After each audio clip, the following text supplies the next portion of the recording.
Hello YouTube and welcome to this edition of Race Car Fabrication and Restoration. I'm Ronnie Humphrey. I greatly appreciate you joining us today.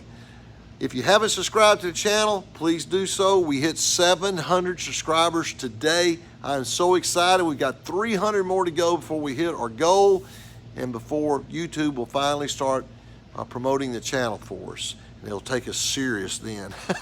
But anyway, man, went out to Tennessee this week, picked up some goodies for the Buick Regal, and we'll show you those in just a minute. Picked up some exhaust, picked up a fuel cell can, cage, a window net, and I got a seat, an old school Butler built seat, newer than 1988, but I can take this seat. This is probably a mid-90s seat, I would imagine, or late 90s, maybe mid-2000s, I'm not sure, but I can cut it down and make it look like the era seat that was in this car. A lot of guys back in 88 and 89 were still running the low back seat, so I've got a seat that I can modify to make that work.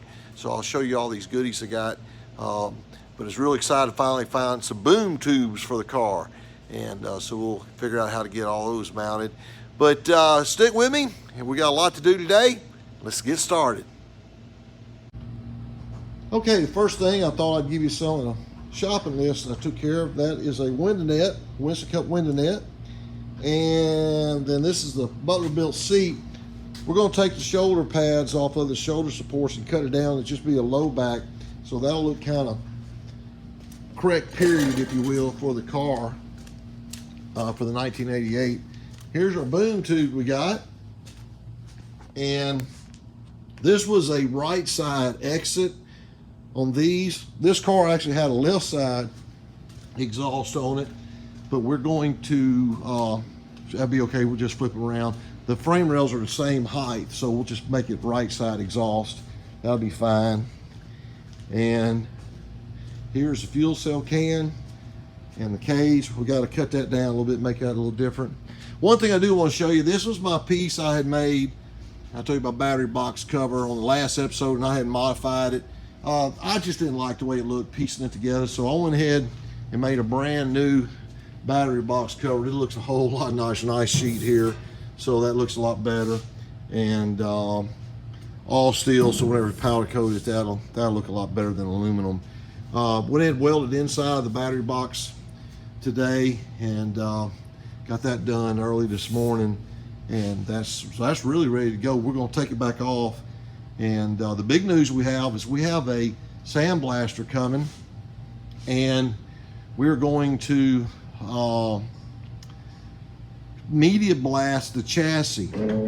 Now, I've showed you some of the places we're working on the floor pan, but what we want to do is clean the floor pan up, and so we can get there so we can weld and have some fresh metal, clean metal to weld to. But we're going to spend a lot of time today grinding, and I'm going to try to make the panel for the fuel cell back here in the back. And again, we're going to try to clean up. We've got this side here done to mounting the rocker panel on. We got this all cleaned up, but it's just a lot of grinding to do. So anyway, we'll get started here and kind of try to see if we can knock some of this stuff out. Buddy should be here any second now. Okay, we're going to try to get this bottom panel made for inside the fuel cell cage area. You see we've got all the holes is eaten up. We don't have enough room by setting a sail in here to fold up corners like I was going to do on the front and back. I can only fold up the corners on the end, so there's just not enough room of clearance in between the fuel cell wall and this wall here. So we're going to try to go in here and see if we can fabricate a piece, and once we get it media blasted here in a couple of days, we'll come back and weld this piece in, and we will attach it on the edges right along here, and then I'll put a 1-inch lip on either side, and then we will bend it up and weld on each end on the long end here. So let's get started on fabrication on that and be right back with you.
Okay, hopefully this will fit. We'll go in there and see right now.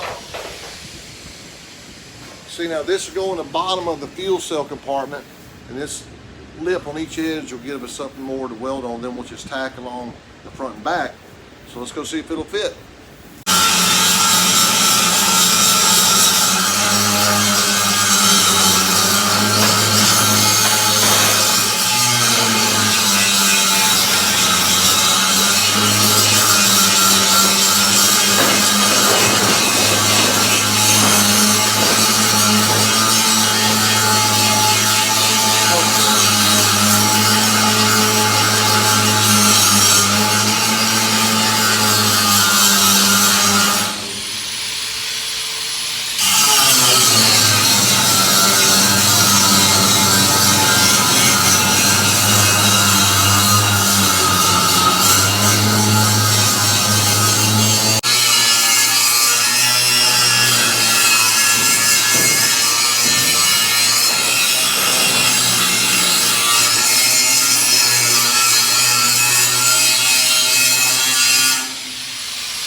Okay, I bought this used fuel cell cage top from a buddy of mine out in Tennessee, and I have no idea it came off a bush or a truck, who knows, but obviously a modern day car, more modern than our 1988 Buick Regal.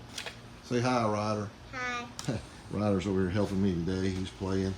But we got to cut it down to make it fit to our width of our frame rails, so I got it marked. We need to go down to a magical 37 by 19 and a half, so we're going to try to get this cut and marked, so see if we can cut it square.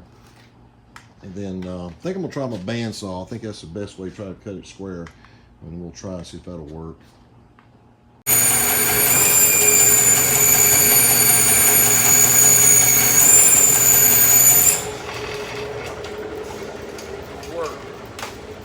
Well, the bandsaw wouldn't cut it, so we got to get the portaband out and try this. So I think this will do it. Oh, would you look and see it? And your guys are fighting hard over there. Oh, no. Oh.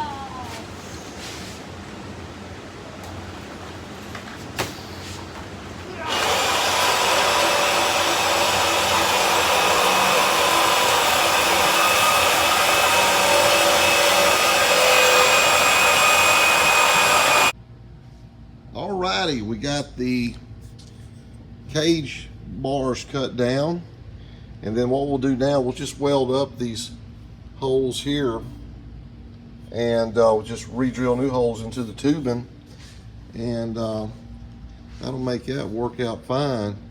On this original car and all the newer style cars, they have more room here, and they have a bolt that goes down through the front. What we'll do, we'll just cut this off flush.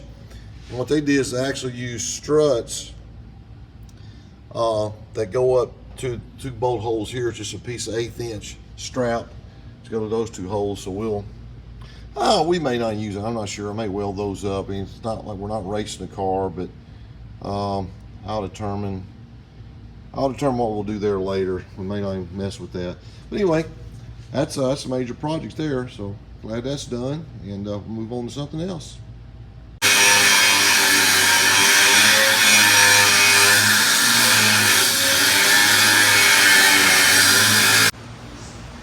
Okay, Buddy got all of the hood pins cut off, and looky there, found out there were location holes up under. So that's gonna make it real easy. Now we know where to put them back, and man, that's amazing. So that was a good choice. Go ahead and cut those off. I don't know where this rain shower just came from, but Ryan's out using our ProGlow products on this race car. We still don't have the motor back on it, but hope to get it back from the motor builder, from the certified motor builder, who we have to go to because it's a 604 crate motor. Only certain people can do it. But the ProGlow really works good. If you have any interest in our product, we have a lot of professional race car teams across the country using the ProGlow. You just simply spray it on and hose it off. You don't have to do any rubbing. He just uses a little cheap little power washer. It works great. But check us out at www.goproglow.com. A little commercial there for you.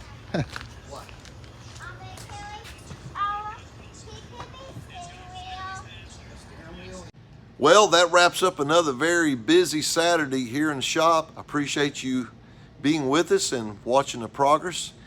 As I keep saying, it's very slow right now because there's a lot of small things we have to do to this car to get it ready. But the next big item is to get this thing media blasted in the next couple of days. So real excited about that. Hey, I appreciate you guys watching as always. Please tell your friends and family about the channel. I greatly appreciate if you do that, and ask them to please subscribe. That'd be a wonderful thing. Hey, you guys have a fantastic day and the rest of the week, and we'll see you next time on Race Car Fabrication and Restoration. Take care.